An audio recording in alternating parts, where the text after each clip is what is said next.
বলবেন, আমিই সব কিছু আপনাকে দেব। সবই আপনি দেবেন? ধরুন যদি মদের দরকার হয়।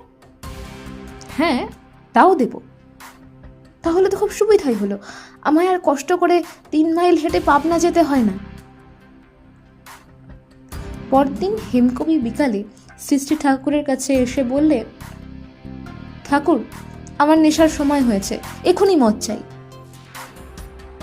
শ্রী শ্রী ঠাকুর হেমকবিকে সঙ্গে নিয়ে ডিসপেন্সারিতে গিয়ে কম্পাউন্ডারের কাছ থেকে গ্লাসে করে ভাইনাম গেলিসিয়া নিয়ে নিজের হাতে তাকে দিলেন। ভাইনাম গেলিসিয়া আসলে এক ধরনের ডাইলিউটেড অ্যালকোহল, যা তখনকার দিনে ডিসপেন্সারিতে থাকতো এবং বিভিন্ন ওষুধ তৈরিতে কাজে লাগতো। হেমকবিও সঙ্গে সঙ্গে তা পান করে ফেললেন। কিছুক্ষণের মধ্যেই পূর্ণ নেশা হলো।